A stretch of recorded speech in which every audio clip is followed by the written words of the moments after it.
Hello, I'm Christine Engels, and I'm here today to ask you to help us preserve this moment in history. As the archives manager at the Cincinnati Museum Center, I'm responsible for keeping the history of the greater Cincinnati region. And right now, we are obviously going through an unprecedented time in our history. And it would be great if people could do very simple things that would help later generations understand this time. Simple as keeping a journal of your thoughts. That can be a written, typed, it could be little video clips that you do. You can interview other people that you are sheltered in place with, or you can do phone interviews with people if you would like to. And we will have later things about doing oral history if you're interested in that. Another good thing to do is to take pictures and film the empty streets at rush hour, film the full parking lots and apartment complex parking lots and driveways are all full. This is unusual. So anything that strikes you as odd, even if it's kind of mundane, document it, take a picture of it. And don't forget to mark where you took those pictures so you could later go back and reconstruct the history of it. Thank you. So the first question is, what is your role at CMC and what does that mean exactly? What do you do? So I'm Christine Engels and I am the archives manager at Cincinnati Museum Center. What that means is I'm responsible for our manuscript collections that we have of area businesses, families, individuals, institutions, organizations, and this includes architectural drawings, all sorts of different things, letters, journals, scrapbooks, anything, mainly unpublished things, handwritten things, typed things, but mainly it's anything unpublished.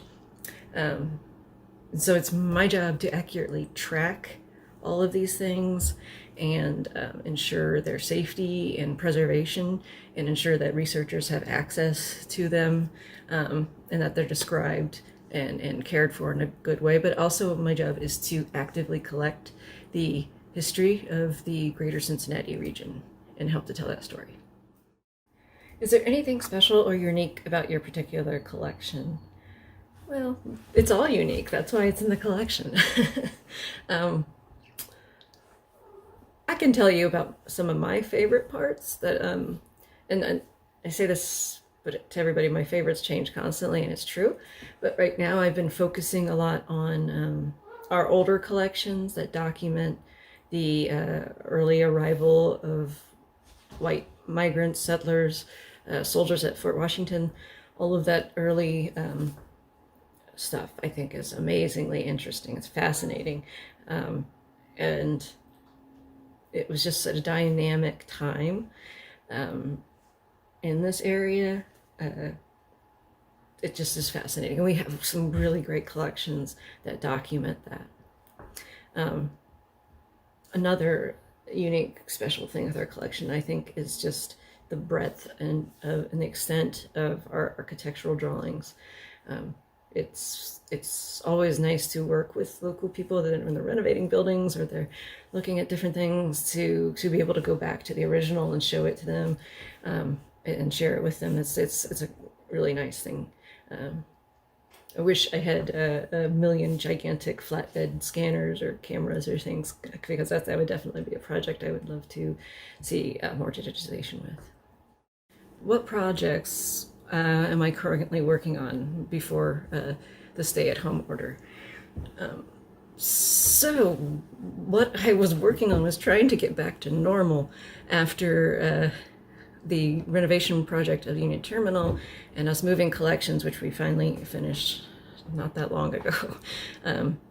And so I was focusing on, a lot of our work was on exhibits, doing our permanent exhibits that we were building out, and also working on a suffrage exhibit, which hopefully will open as soon as things get back to normal. But I also had other plans that I was working on of doing, was working with local groups to think about digitizing certain records, Hannaford drawings, and also I was working on, related to suffrage, a guide to our women's collections. It's close to being done. But everything's difficult right now.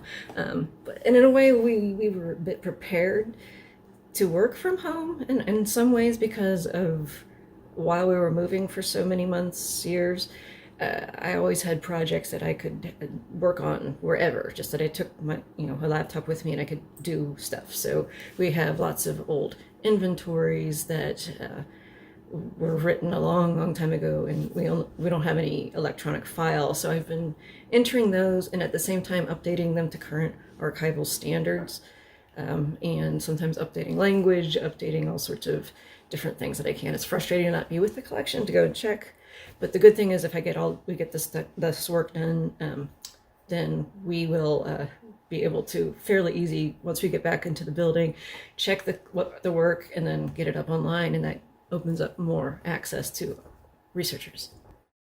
In your time at this role, has the field changed at all? Has technology really improved or altered your work in any way? Of course, yes, it has. Spreadsheets are wonderful and databases are wonderful. So that just makes our job easier in many ways. It's challenging. The cost of the different technologies can be a challenge, and keeping up to date on things, getting a new equipment makes it a little challenging. But the offshoot of that is that our collections are getting more used by people, because we have a better description of it. People know what we have, and then they can come here and use our collection, and however they are going to. Just on a very basic level, it's much nicer to just grab a laptop and go into the stacks and do work and do inventories and do whatever. It's rather than having to write down on a piece of paper and then turn it in back and forth. It just makes some life a little bit simpler. So how is technology changing your field? Is it helping us better understand paper-based handwritten documents, better connecting us to them, or pushing them even further out of mind? That's an interesting question. I think probably it's bringing them more to people's attention just because of digitization, whereas in the past, the only place, unless you were researching in an archive, the only place you would see a lot of letters, unless you had personal family letters, would be in a museum, and that's a very far away thing. And the nice thing about digitizing letters online is I do this all the time. I take a picture of it, and then so I can zoom in so I can figure out what is that letter.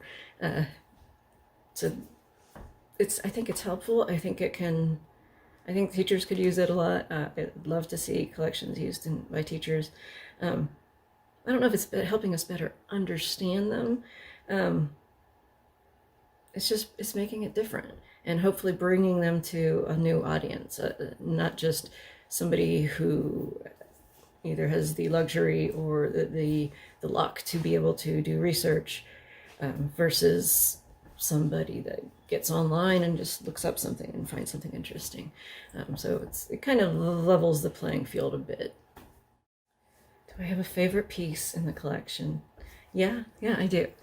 And this is in the Clopper family papers, and it's a leaf from the 1830s or 40s. I'd have to find my notes, but somebody wrote a poem on one side of it, and on the other side of it wrote that they were sitting in a house, and in one room a husband was dying, in the other room the wife was dying at the same time.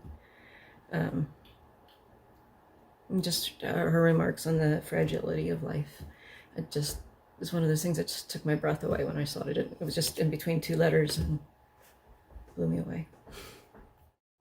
Another favorite piece I have in the collection is from 1853, and Dr. Christine Anderson brought it to my attention, and it's a long petition by the Black members of the Methodist Church here in Cincinnati, asking them to please not support any colonization initiatives. And they laid out exactly why that was not a good idea, and why it was insulting, and why it was something that they equated with the same kind of slave driver or slave owner mentality, enslaver mentality.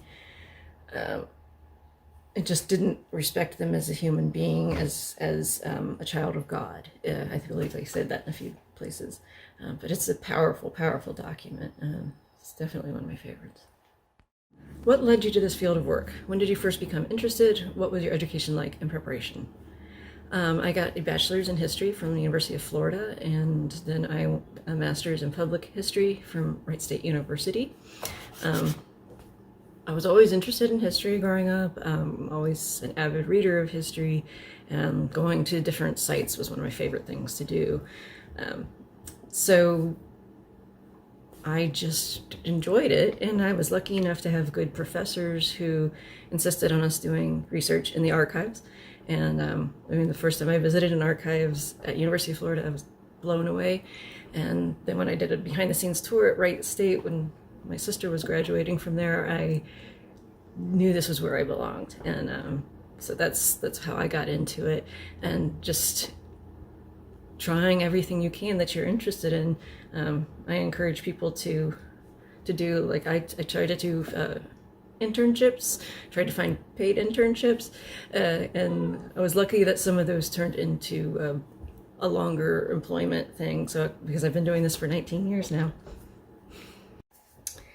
An interesting fact about me is that when I was in my junior year at University of Florida, I was hired by the Alachua County Drug Court, and I was a drug counselor aide was the name of it. Long story short is I handled a lot of administrative stuff, but I also handled the urinalysis, collecting and testing. It was an interesting job because they entrusted me at a very young age to open the place at 7 a.m. in the morning and get everybody in, and then they go into their meditation, acupuncture, and then they would go into the therapy sessions. It was a great job, actually. It really opened my eyes to the problems in this world, and it taught me a lot of compassion, I think, that I didn't quite have until I saw firsthand with how hard some people have it. So what advice do I have for aspiring archivists or those hoping to get into curatorial work in a museum? Biggest advice I can say is to try to keep your skills as wide as possible, but keep an open mind at all times. I know that's kind of amorphous, but people generally say the typical thing is to volunteer or get jobs in a variety of different positions, just as entry level, just to see if you'll be interested in them. I know Museum Center, a lot of people who are interested in working, in the curatorial positions start in the front line so they get an idea of what it is. So that's obviously a great way to do it. Internships are a good way, but just read a lot and visit a lot of places and talk to people. I'm always happy to discuss it for you, but it is a very personal decision because it's in the best of times. This is not an easy field to get into.